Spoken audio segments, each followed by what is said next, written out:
नमस्कार दोस्तों। महाभारत में भगवान श्री कृष्ण जब भगवत गीता सुनाते हैं तो पर्टिकुलर अर्जुन को चूज़ करते हैं। तो अर्जुन को ही क्यों चूज़ करते हैं? क्योंकि उनके पास तो ढेर सारे ऑप्शंस है। क्योंकि अगर महाभारत में देखें तो बहुत सारे ऐसे कैरेक्टर्स है, पात्र है जो कि कैपेबल है अर्जुन से ज़्यादा। अब उनमें से सबसे पहले तो वेद व्यास जी की बात करते हैं। तो वेद व्यास जी यानी कि कृष्ण द्वैपायन, जो कि कहीं ना कहीं माना जाता है कि भगवान श्री विष्णु के जो 24 अवतार है उन अवतारों में से एक है। तो वहाँ भी कैपेबल थे, बट भगवान श्री कृष्ण अर्जुन को चूज़ करते हैं। फिर देन हम बात करते हैं कि युधिष्ठिर जी। तो युधिष्ठिर कहीं ना कहीं कैपेबल है, क्योंकि युधिष्ठिर धर्मराज के पुत्र है और स्वयं भी धर्म का प्रतीक है। तो युधिष्ठिर भी उनसे ज़्यादा कैपेबल है, बट नहीं, भगवान श्री कृष्ण अर्जुन को चूज़ करते हैं। फिर देन भीष्म पितामह। तो पितामह भीष्म भी कहीं ना कहीं कैपेबल है, क्योंकि महाभारत में एक ऐसा कथा है जहाँ पर बाण सैया पर होते हैं, तब वह अपनी एक स्वयं की गीता बताते हैं और वह है भीष्म गीता। तो भीष्म गीता भी इतनी पॉपुलर है जितनी कि हमारी भगवत गीता है। तो कहीं ना कहीं वह भी कैपेबल है, बट नहीं, भगवान श्री कृष्ण पर्टिकुलर अर्जुन को ही चूज़ करते हैं।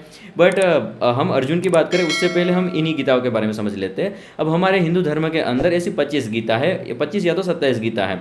अब उनमें से एक है अष्टावक्र गीता। तो अष्टावक्र गीता जो कि राजा जनक और अष्टावक्र जी के बीच में जो कन्वर्जेशन है उनके बारे में समझाया है। फिर एक गीता हो गई राम और लक्ष्मण जी के बारे में जो बातचीत होती है, वह राम गीता। एक होती है अनु गीता, जहाँ पर अर्जुन युद्ध खत्म होने के बाद वापस भगवान श्री कृष्ण को पूछते हैं कि आपने जो मुझे कुरुक्षेत्र के मैदान में समझाया था, मुझे वापस से सारी चीज़ें समझनी है। तो फिर भगवान श्री कृष्ण उन्हें वापस वही चीज़ें समझाते हैं और उसे कहते हैं अनुगीता, यानी कि बाद में आने वाली गीता। अब ऐसी 25 गीता है और सारी गीता पॉपुलर है, बट सबसे ज़्यादा भगवान श्री कृष्ण की गीता क्यों पॉपुलर है?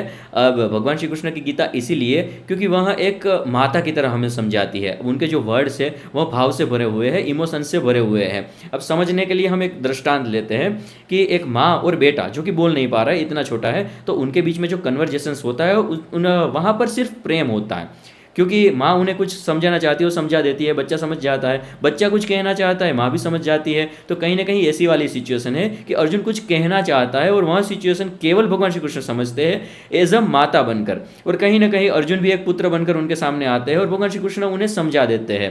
तो जो भगवान श्री कृष्ण की जो गीता है वह इसीलिए पॉपुलर है कि अगर हम भी एक शिष्य की भांति, एक भक्त की भांति, एक पुत्र की भांति वहाँ पर जाएंगे तो गीता हमें माँ बनकर हमें नॉलेज प्रदान करेगी। इसीलिए भगवान श्री कृष्ण की जो भगवत गीता है वह ज़्यादा प्रचलित और पॉपुलर है, क्योंकि वह समझने के लिए ईजी है बाकी गीताओं से। बट इसका मतलब ये नहीं कि बाकी गीता इतनी इंपॉर्टेंट नहीं है, सारी गीताओं में सेम नॉलेज ही मिलता है। अब हम अपने टॉपिक पर आते हैं कि भगवान श्री कृष्ण ने अर्जुन को क्यों चूज़ किया। अब उनके सामने इतने सारे कैरेक्टर्स थे, बट अर्जुन को चूज़ करने के पीछे भी कोई ना कोई रीज़न रहा होगा। तो हमें अर्जुन के कैरेक्टर को समझना पड़ेगा। बट उनके कैरेक्टर को समझे उससे पहले हमें उनकी थोड़ी बहुत कथाएं देखनी पड़ेगी कि अर्जुन का बचपन कैसा रहा, उनके अंदर ये सारी प्रतिभाएं आई कहाँ से। तो अगर हम अर्जुन के बचपन के कैरेक्टर को देखें तो वहाँ से हम दो स्टोरीज उठाते हैं। उनमें से एक स्टोरी है कि द्रोणाचार्य के आश्रम में जब अर्जुन पढ़ाई करने जाता है तो भीमसेन रात को खाना खा रहे होते हैं। तो अंधेरे में कुछ दिख नहीं रहा होता, तो अर्जुन पूछते हैं कि आप इतनी रात को खाना खा रहे हैं, अंधेरा है, तो नाक में या आँख में नहीं चला जाता? तो वहाँ पर भीमसेन कहते हैं कि अगर आप लक्ष्य की तरफ देखो तो फिर लक्ष्य की तरफ ही आपका हाथ जाएगा। अब मेरा लक्ष्य है कि खाना उठाना और मेरे मुंह में जाना, अगर ये लड्डू है तो मेरे मुंह में ही जाएगा, तो वही मेरा लक्ष्य हो गया। तो अर्जुन को स्पार्क मिल जाता है और फिर धनुष उठाकर बाहर चला जाता है और अंधेरे में वह निशान लगाना स्टार्ट कर देता है और अपनी प्रैक्टिस चालू कर देता है। तो यहाँ पर हमें पता चलता है कि अर्जुन कितना डेडिकेटेड और कितना प्रैक्टिकल है अपनी लाइफ में, कि कोई ना कोई चीज़ें सीखने के लिए हमेशा तत्पर रहता है। अब दूसरी कहानी है कि जहाँ पर अर्जुन और उनके जो भाई होते हैं उनकी एग्जाम्स होती है, कौरवों और पांडवों की, और द्रोणाचार्य जी एग्जाम में एक लकड़ी की चिड़िया रखते हैं पेड़ के ऊपर और वहाँ पर फिर निशान लगाना होता है उनकी आँख पे। तो बारी बारी सारे बच्चे आते हैं और मतलब कई बच्चे बोलते हैं कि हमें पेड़ दिख रहा है, कहीं कह रहे हमें चिड़िया दिख रही है, कहीं कह रहे हमें आसमान दिख रहा है, कहीं को पत्ते दिख रहे हैं। तो ऐसी सारी सिचुएशन के बाद जब अर्जुन की बारी आती है और अर्जुन से पूछते हैं द्रोणाचार्य कि तुम्हें क्या दिख रहा है, तो अर्जुन कहते हैं कि मुझे चिड़िया की आँख दिख रही है। तो यहाँ से पता चलता है कि अर्जुन फोकस्ड है। अगर कोई लक्ष्य हमारी ज़िंदगी में चाहिए तो जितना हम फोकस रहते हैं उतनी हमारे सक्सेस के चांसेस बढ़ जाते हैं, 99% की तरफ हम जा सकते हैं। तो अर्जुन बचपन से ही कहीं ना कहीं फोकस्ड रहा है, या तो अपने कर्म को लेकर, अपने कोई भी काम को लेकर डेडिकेटेड रहा है। तो अर्जुन के अंदर ये वाली प्रतिभा तो थी ही, आई थिंक इसीलिए वह सक्सेसफुल बोला अपनी धनुर्विद्या के अंदर, और इसीलिए आई थिंक वो सबसे बड़ा धनुर्धर होगा उस समय का। बट भगवान श्री कृष्ण इस बेस पर तो चूज नहीं करेंगे, तो इसके लिए हमें जाना पड़ेगा महाभारत युद्ध के अंदर, कि महाभारत युद्ध के अंदर अर्जुन के साथ क्या सिचुएशन हो रही है। तो वहां पर जैसे ही युद्ध की तैयारियां होती है तो अर्जुन कहता है कि रथ बीच में ले चलो माधव, मुझे अब अपनी सैन्य को देखना है, सामने मुझे किससे युद्ध करना है उस सैन्य को देखना है। तो जैसे ही अर्जुन अपने दादा को, चाचा को, अपने गुरुदेव को, अपने चचेरे भाइयों को देखता है तो उनके हाथ ढीले पड़ जाते हैं, बाण बाण नीचे छोड़ देता है, नीचे बैठ जाता है और बोल देता है सीदंती मम गात्राणि मुखम च परिशुष्यति, यानी कि मेरा मुख भी सूख रहा है और मेरे हाथ पैर भी कांप रहे हैं, अब मैं युद्ध नहीं करूंगा। तो यहाँ पर भगवान श्री कृष्ण सीधा सीधा भगवत गीता का नॉलेज देना चालू नहीं कर देते, वह धीरे धीरे से समझाते हैं, एक के बाद एक चीज़ें। अब स्टार्टिंग में उनका कोई प्लान नहीं होता आई थिंक कि भगवत गीता ही समझानी है आज, तो वह बस ऐसे कह देते हैं कि ऐसी युद्ध भूमि जो होती है, युद्ध होता है वो लाइफ में हमें बहुत ही ज़्यादा कर्म के बाद, बहुत ही किस्मत के बाद, बहुत ही ज़्यादा नसीब के बाद मिलता है। तो इस योग्य वाली भूमि में तुम अयोग्य वाली बात क्यों कर रहे हो, शस्त्र उठाओ और युद्ध करने लग जाओ। अर्जुन कहता है मैं आपकी बात से सहमत नहीं हूँ, मुझे बस कोई और बात बताओ, मैं युद्ध नहीं करूँगा। तो फिर भगवान श्री कृष्ण उन्हें धर्म समझाते हैं कि क्षत्रिय धर्म होता है, तो क्षत्रिय के धर्म के अनुसार तुम्हें शस्त्र उठाने पड़ेंगे, वरना कल को ये जो सारी दुनिया है तुम्हारे ऊपर उंगलियां उठाएगी। तो अर्जुन यहाँ पर भी कन्विंस नहीं होता है। अर्जुन कहता है मैं आपकी इस बात से सहमत नहीं हूँ, चाहे कल को आने वाली पीढ़ी मुझे नामर्द समझ ले, कल को आने वाली पीढ़ी मुझे चाहे स्त्री समझ ले, मैं युद्ध नहीं करूँगा, मैं अपने सगा संबंधियों को नहीं मारने वाला हूँ। तो वहाँ पर फिर भगवान श्री कृष्ण कहते हैं कि ठीक है, इसका अहंकार भी अभी बहुत ही ज़्यादा डाउन हो गया है। तो अब सोचो अर्जुन का अहंकार कितना डाउन हो गया है। यहाँ पर अर्जुन के अंदर ईगो लेस मात्र नहीं है। अब यहाँ पर हम समझ सकते हैं कि युधिष्ठिर को नॉलेज क्यों नहीं दिया, क्योंकि युधिष्ठिर तत्पर है युद्ध करने के लिए, कहीं ना कहीं उनके अंदर ईगो है, अहंकार है, वह अहंकार उन्हें बो डाउन करने के लिए तैयार नहीं है, इस वाली चीज़ के तैयार नहीं है कि मैं अपना राज्य अपने भाई को दे दूँ। बट अर्जुन के अंदर कहीं ना कहीं ये वाला इमोशंस जग रहे हैं कि जो करुणा है, जो प्रेम है, अभी धीमे धीमे निकल रहा है बाहर। फिर भगवान श्री कृष्ण नेक्स्ट वाला ट्रायल बोल डालते हैं कि अब मैं कोई और तरीके से समझाता हूँ। फिर भगवान श्री कृष्ण कहते हैं कि मुझ पे तो विश्वास रख, मैं तुम्हें इस युद्ध में जिता दूंगा और इसके बाद तुम्हें पृथ्वी का राज्य मिलेगा और साथ ही साथ मरने के बाद मैं तुम्हें स्वर्ग दूंगा, ये मेरी गारंटी है। बट अर्जुन फिर भी कन्विंस नहीं होता, फिर भी कहता है कि मैं आपकी बात से सहमत नहीं हूँ, मुझे ना पृथ्वी का राज्य चाहिए, ना मुझे स्वर्ग चाहिए, चाहे मुझे प्रेत योनि भी मिलेगी, मुझे दिक्कत नहीं है, बस मैं युद्ध नहीं करूँगा।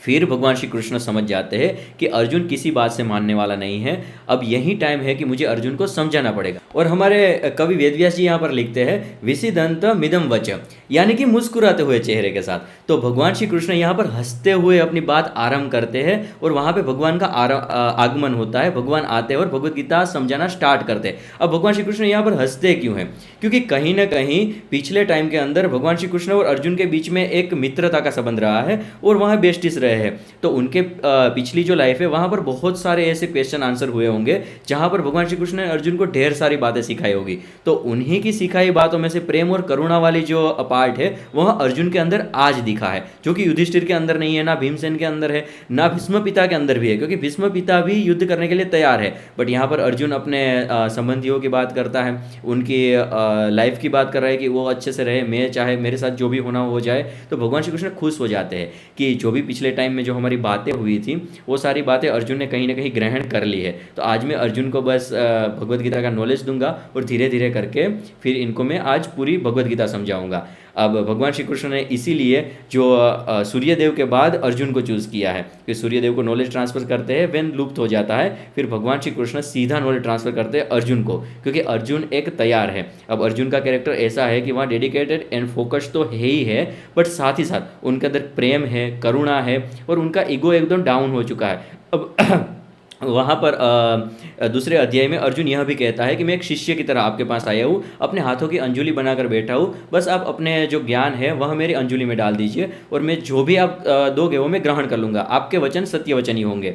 और फिर यहाँ पर अर्जुन एक भक्त बन जाता है, एक शिष्य बन जाता है, अर्जुन एक पुत्र बन जाता है, एक बालक की भांति बन जाता है। और वहाँ पर भगवान श्री कृष्ण फिर एक माँ बनते हैं, एक पिता बनते हैं, एक परब्रह्म बनते हैं, परमेश्वर बनते हैं एक भक्त के लिए। फिर वहाँ भगवान भी बन जाते हैं, कहीं कहीं जगहों पर वहाँ एक मित्र भी बन जाते हैं, वहाँ सखा की तरह भी वर्तन करते हैं। तो फिर भगवान श्री कृष्ण सारा जो नॉलेज है ब्रह्मांड का, सारा का सारा नॉलेज फिर अर्जुन को ट्रांसफर करते हैं।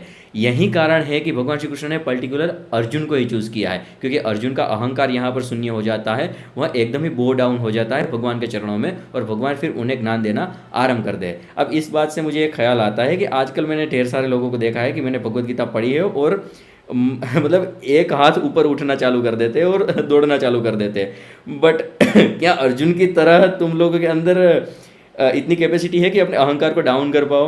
अब इतना अहंकार डाउन हो नहीं पाता और भगवत गीता समझने निकल जाते हैं। बट कहीं ना कहीं अगर हमें भगवत गीता समझनी है तो इजीली समझ सकते हैं। बट इसके लिए बस हमें भगवान श्री कृष्ण जो समझाते हैं उसे अर्जुन जैसे ग्रहण करता है उस भांति ग्रहण करना होता है। तो हमें भगवत गीता बहुत ही इजीली समझ आ सकती है। अब भगवत गीता के अंदर बहुत सारा नॉलेज है, जिसमें उपनिषद की बात की जाए, चाहे षड दर्शन कह लो, चाहे अद्वैत वेदांत कह लो, हमारी जो फिलोसॉफीज है वो सारी, फिर साथ ही साथ जो जितने भी ग्रंथ है उनका सूक्ष्म से सूक्ष्म पार्ट्स भी हमें भगवान श्री कृष्ण के वचनों के अंदर, यानी कि जो उनके मुखारविंद के द्वारा भगवत गीता निकली उनके अंदर हम समझ सकते हैं। तो बस यही रीज़न था कि भगवान श्री कृष्ण ने अर्जुन को चूज़ किया। अब आपको यह वाली वीडियो पसंद आती है तो इस वाली वीडियो से आप मेरे साथ जुड़ सकते हैं। साथ ही साथ नेक्स्ट में भी हम बहुत सारी ऐसी चीज़ें लाएंगे। तो तब तक के लिए धन्यवाद।